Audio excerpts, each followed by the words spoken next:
Je suis chef de culture depuis septembre, donc c'est tout neuf. C'est une ferme qui est, comme vous voyez, en forme de papillon, qui a à peu près, pour le moment, 430 hectares de culture et à partir de septembre de l'année prochaine, devrait être à 550 hectares. Et j'ai été embauché pour réaliser le passage en agriculture biologique de l'ensemble du domaine. Avant, il y avait de l'agriculture de conservation et un démarrage en agriculture biologique, mais que sur certaines parcelles, et ça ne concernait pas l'ensemble de la surface. Donc là, l'idée, c'est de passer au semi-direct, et premiers essais cet automne, comme tout le monde, sécheresse, donc 150 hectares de colza à la trappe, qui était semé, qui n'était pas forcément que pour le colza, c'était pour mettre du trèfle. C'était la manière d'amener le trèfle dans la rotation. Donc ça, hop, on recommence. Et bon, ça ne me rassure pas, mais je n'ai pas été le seul dans ces conditions-là. Et des semis d'orge qui ont démarré au 15 septembre, et le blé début octobre, parce qu'en semi-direct, il faut avoir 15 jours, 3 semaines, voire un mois d'avance sur le conventionnel, avec labour ou même en semi-simplifié, que les plantes aient bien le temps de s'enraciner. Bon, cette année, on teste tout dans les conditions les plus contraignantes. Et finalement, tout a levé en même temps que le conventionnel fin octobre, lors des premières pluies, et c'est pas trop mal. On verra la récolte, il faut être très prudent. Mais malgré tout ça, ça me conforte dans le fait de continuer l'année prochaine dans ce système par rapport au semi-direct. Et vous verrez cet après-midi, on va aller dans des parcelles qui, elles, ont été faites fin novembre, semées fin novembre, derrière du maïs. C'est assez scotchant parce que, à part dans les tournières, là où le sol est un peu compacté, où là il y a un peu d'herbe, où il y a du salissement, là où ce n'est pas compacté, c'est assez propre. C'est vraiment très propre. Moi j'appelle ça propre. On est en bio. Regardez les choses. Alors qu'on est dans une zone où la chimie n'a pas réussi à polluer les eaux, puisqu'il n'y a plus de truites dans les bassins, elles meurent au château. Donc c'est un indicateur synthétique intéressant, la truite. Par contre, il y a toujours du régras, et c'est pourri de régras. Il y a toujours de la matricaire, même des endroits, c'est vraiment invasion de matricaire. Il y a, etc. Je ne vais pas énumérer toutes les herbes qui résistent au désherbant, mais la chimie n'a pas réussi, avec la chimie, ils n'ont pas réussi à limiter l'enherbement.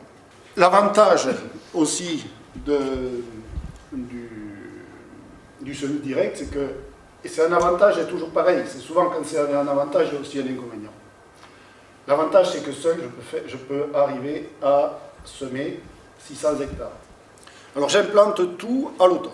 C'est-à-dire, à l'automne, tout est emblavé, avec des cultures d'automne. Et vous verrez, je ne peux pas... si vous me demandez quelle est votre rotation, je vous dirai, je n'en ai pas. Ça ne veut pas dire qu'il n'y a pas de rotation. Ça veut dire qu'au moment, à l'heure actuelle, je peux le dire pour l'année prochaine, mais je ne pourrai pas le dire pour l'année d'après. Parce que tout est mis en semence à automne, et maintenant, on passe dans les champs, et partout où les semis ont raté, donc le colza, ou s'il y a une infestation de régras, ou s'il y a autre chose, un problème, c'est détruit, et on met une culture de printemps, voire une culture d'été.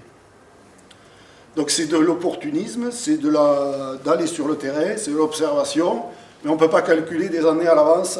Alors ça gêne beaucoup, parce que on aime bien pouvoir modéliser, calculer, dans 5 ans, qu'est-ce que je vais faire là.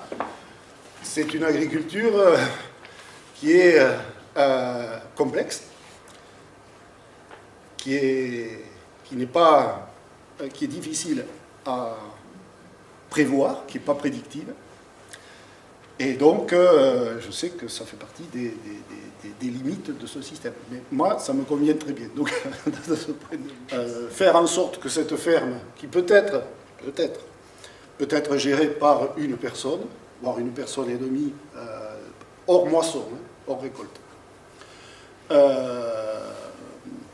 Comment je peux faire pour qu'il y ait quand même une dynamique autour de ça? Alors, petit à petit, on va arriver aux brebis, on va arriver, mais là on peut déjà en parler. C'est-à-dire que c'est pour pouvoir arriver à gérer justement ce régras, ces matricaires, ces kénopodes, que sais-je, pour limiter l'impact des maladies que l'on peut avoir liées aux pucerons au niveau de l'automne, avec des semis précoces. Mais moi j'ai besoin absolument des brebis. Et ça tombe bien parce que les personnes qui ont des brebis, elles en parleront peut-être tout à l'heure, ont eux aussi, que ce soit pour le fromage ou pour les agneaux, ont besoin des surfaces des céréaliers et des surfaces en plus avec du trèfle blanc et des céréales qui arrivent à avoir des résultats. On commence à avoir quelques résultats, pas sur les rendements des céréales, mais déjà sur ce que ça fait au niveau des agneaux. Ça fait des agneaux qui arrivent aux 20 kg de carcasse sans le moindre intrant. Donc, en Magnac-Laval, quand j'étais directeur de la ferme du lycée, on avait 550 brebis romanes. On sortait, mais avec des quantités d'intrants inimaginables au niveau aliments, au niveau vaccin, au niveau antiparasites, etc., pour avoir ces 20 kg de carcasse. Là, sans bâtiment, sans fouet, sans grain, avec beaucoup de travail, mais du travail à l'extérieur, on arrive à peu près au même résultat. Et ça moi, ça me fait. Je ne m'attendais pas à ça. Déjà, c'est quelque chose de très positif du côté des ovins. Donc, au travers d'une exploitation qui pourrait paraître très réductrice en emploi, finalement, si on réfléchit un peu, on peut aussi générer une dynamique territoriale. Alors, par rapport à l'environnement et par rapport à l'eau, on va prendre l'eau en premier, mais comme on est en semi-direct déjà, par rapport à l'érosion hydrique ou éolienne, on la limite au maximum. Donc on a beaucoup moins de pertes. On a normalement un couvert. Cette année, vous verrez, c'est pas encore. Il faut le temps que tout ça se mette en place. Un couvert permanent qui peut relâcher des nitrates, par contre, le jour où on va détruire ces trèfles ou autres. Donc tout n'est pas parfait là non plus. Il y a des choses à surveiller. Mais qui limite, qui va éviter, qui va permettre de l'infiltration, etc. Et puis, comme on n'utilise plus de phyto, normalement, on devrait avoir une amélioration. Et un des objectifs, un des indicateurs de ce projet, c'est de remettre des truites et d'avoir des truites qui ne meurent pas dans les bassins du château. Biodiversité, mais moi ce qui m'intéresse à la biodiversité, c'est la diversité. On n'a pas des espèces, nous, hein, vraiment, la SCA, on n'a pas de brebis, et les brebis qui viennent, ce pas des races en voie de disparition, on n'a pas de bovins spécifiques, on n'a pas ni de pandas, ni d'ours polaires, donc on n'a que de la biodiversité fonctionnelle. Et celle-là, moi, je trouve qu'on l'oublie un peu, et qu'elle est très, très intéressante. Et qu'elle est à valider, parce que je ne sais pas si ce système va la favoriser, je l'espère, j'essaye de mettre tous les voyants au vert pour que la biodiversité fonctionnelle s'améliore, c'est-à-dire tout ce qui est micro, macro, faune et flore du sol, mais aussi les oiseaux, les insectes, les auxiliaires, mais aussi les prédateurs. On n'a pas que... Mais c'est augmenter la vie. Réfléchir comment on augmente la vie pour avoir quelque chose qui réagisse. Par rapport au climat, résilience, ça pour moi c'est un des points qui est hyper important dans le projet, c'est comment on va faire en sorte de pouvoir passer un certain nombre d'aléas sans se mettre en difficulté ou dans le rouge. Alors déjà, ça c'est déjà fait, c'est les mélanges de variétés lignées, donc avoir des blés dans la mesure où notre donc la coopérative accepte qu'il y ait des mélanges, parce que s'ils n'acceptaient pas, on serait bien ennuyé. Donc des mélanges de variétés de blé avec différents niveaux de variétés qui vont, les unes être sur la fusariose, les autres... voilà, d'autres sur d'autres maladies, sur les rouilles, sur tout ce qu'on veut, et pour avoir quelque chose qui, selon les années, va s'adapter.